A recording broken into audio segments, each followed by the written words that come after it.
रहमानिर्रहीम। अस्सलाम वालेकुम स्टूडेंट्स, क्या हाल है, कैसे आप लोग? ठीक ठाक हैं? अच्छा जी, एफएससी पार्ट 1 चैप्टर नंबर 1 के न्यूमेरिकल्स हम लोगों ने स्टार्ट किए हुए हैं और उन न्यूमेरिकल्स में आज हमारी लास्ट टाइप है टाइप 7। फर्स्ट चैप्टर के न्यूमेरिकल्स को हमने 7 टाइप्स में डिवाइड किया था। 6 टाइप्स जो हैं वो अल्हम्दुलिल्लाह हम कर चुके हैं। आज लास्ट टाइप है और लास्ट टाइप हमारे पास है टॉपिक परसेंटेज यील्ड या यील्ड की। यील्ड कहते हैं किसी चीज़ की पैदावार, ठीक है ना। यानी कि आपके पास कुछ रिएक्टेंट्स थे ए बी और वो मिल के बनाते हैं सी डी। अब ए बी के आपने कितने मोल लिए थे और बनने वाला जो सी डी है वो कितना है।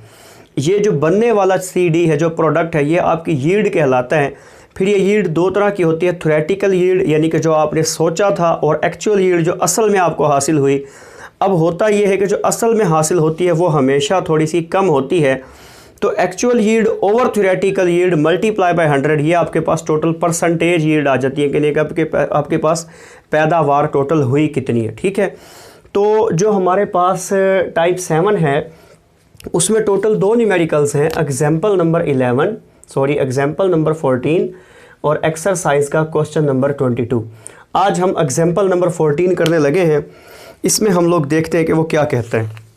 देखें, वो कहते हैं व्हेन कैल्शियम कार्बोनेट यानी कि limestone is roasted calcium oxide is produced. यानी कि वो कहता है कि कोई उसके पास स्टोन है, लेट मैं कहता हूँ ये स्टोन है। वो कहता है कि जब इसको रोस्ट किया जाता है यानी जब इसको जलाया जाता है तो इससे जो है ना कैल्शियम ऑक्साइड हासिल होता है, ठीक है।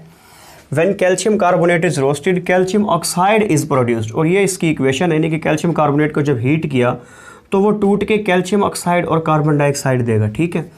अब वो कहता है the actual yield of calcium oxide is 2.5 kilogram.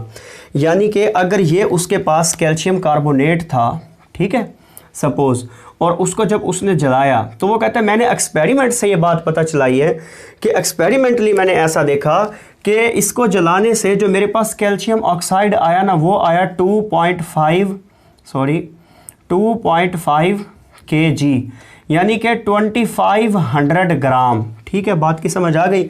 ये वाली जो चीज़ है ये वो बता रहा है कि जो प्रैक्टिकली हमने देखा वो आई 2500 ग्राम। और वो कहता है कि when 4.5 kg of calcium carbonate is roasted, यानी कि ये जो उसने कैल्शियम कार्बोनेट लिया था वो था 4.5 kg यानी 4500 या 4500 ग्राम, ठीक है।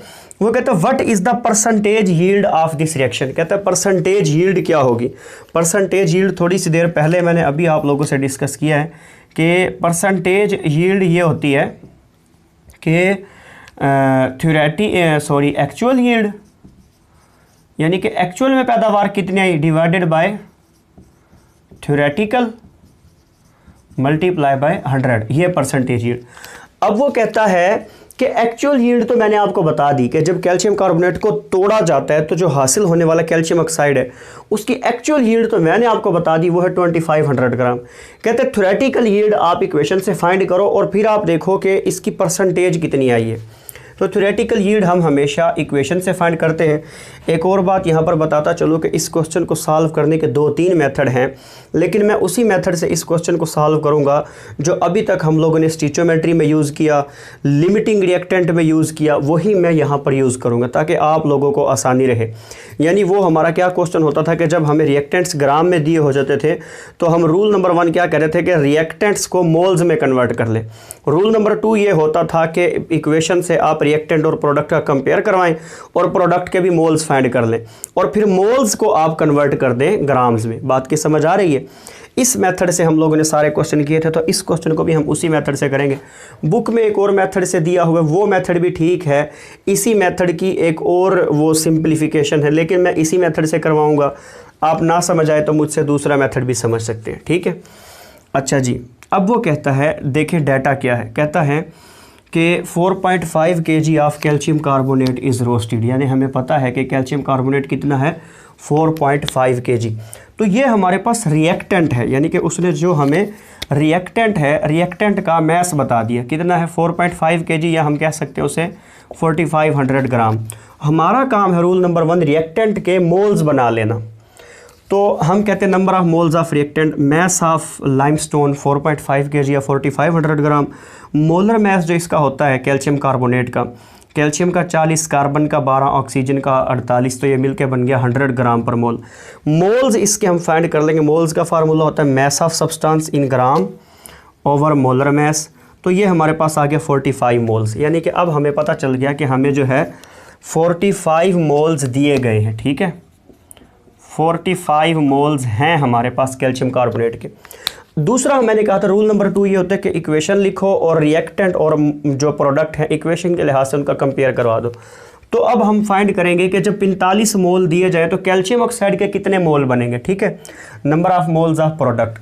हम क्या करेंगे, comparing number of moles of calcium carbonate and calcium oxide.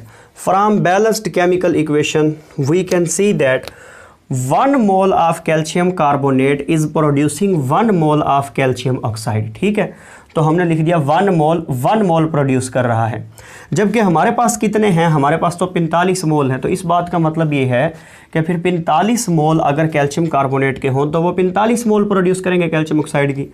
Ultimately इस बात का मतलब ये हुआ कि 45 मोल्स अगर हम रोस्ट करते या बर्न करते तो हमें हासिल होते हैं 45 मोल कैल्शियम ऑक्साइड के, यानी कि हमने कैल्शियम ऑक्साइड के नंबर ऑफ मोल्स फाइंड कर लिए, वो कितने हैं 45।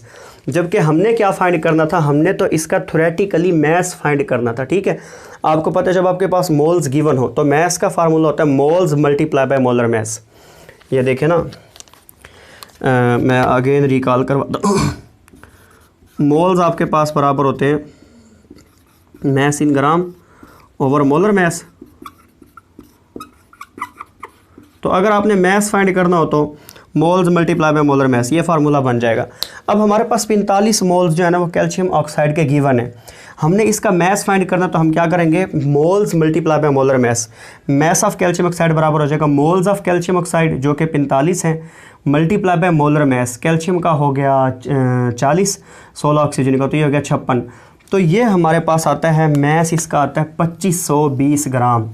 यानी कि इक्वेशन के लिहाज से हमें पता चलता है कि प्रोड्यूस होने वाला कैल्शियम ऑक्साइड होना चाहिए 2520 ग्राम। एक्सपेरिमेंट से उसे कितना पता चला था, 2500 ग्राम। इस बात का मतलब ये है कि एक्चुअल में जो हासिल हुआ, actual mass of calcium oxide वो है 2500 ग्राम, और जो इक्वेशन के ज़रिए हासिल हो रहा है वो है 2520 ग्राम। अब उसने हमें कहा है कि आप परसेंटेज बता दें, तो मैं आप लोगों को पहले भी बता चुका हूँ कि परसेंटेज का क्या फार्मूला होता है। परसेंटेज यील्ड जब हमने फाइंड करनी होती है, परसेंटेज यील्ड, तो परसेंटेज यील्ड का हमारे पास फार्मूला होता है एक्चुअल प्रोडक्ट या एक्चुअल यील्ड कह लें आप, actual yield divided by theoretical yield multiply by 100। तो एक्चुअल यील्ड जो उसने एक्सपेरिमेंट से फाइंड की थी कैल्शियम ऑक्साइड यानी कि लाइम की, वो आती थी 2500 ग्राम, और हमारे थ्योरेटिकली हमने देखा कितनी आती है, थ्योरेटिकली देखा जाए तो वो आती है 2520 ग्राम। मल्टीप्लाई हम करवा देंगे 100 से, तो इसका जो जवाब आ जाएगा ये हमारे पास आ जाएगा 99.2%, यानी कि ये हमारे पास परसेंटेज यील्ड आ जाएगी। इसे आप किसी रिएक्शन की एफिशिएंसी भी कहते हैं। तो ये हमारे पास आंसर आ जाएगा। देखिए मैं अगेन बताता हूँ कि ये मेथड जो है ना मुझे कहीं से भी नहीं मिला, मैंने ख़ुद इस मेथड को यानी कि यूज़ किया है, और बड़ा सिंपल सा मेथड है क्योंकि मैंने बाकी सारे क्वेश्चन इसी मेथड से करवाए हैं। यानी हमारा जो है रूल नंबर 1 यही होता है कि सबसे पहले हम क्या करते हैं, जो रिएक्टेंट्स दिए होते हैं हम उनको मोल्स में कन्वर्ट करते हैं, इसी तरह हम प्रोडक्ट के भी मोल्स फाइंड करते हैं। और मैंने आपको सिखाया हुआ है कि मोल्स से फिर ग्राम में जाना ये हमारे लिए कोई मसला नहीं है। अगर आप बुक वाला मेथड करना चाहते हैं तो वो मेथड भी आपके लिए ठीक है। अगर आप बुक वाला मेथड करना चाहते हैं, बुक में भी कोई वो मुश्किल काम नहीं दिया, उसने यही बताया है कि कैल्शियम कार्बोनेट का मोलर मैस 100 होता है, 100 जो है वो प्रोड्यूस करेगा 56, 1 प्रोड्यूस करेगा 56 ओवर 100, और जो है वो 2500 फिर उससे मल्टीप्लाई करवा के उस तरह से उसने निकाला हुआ है।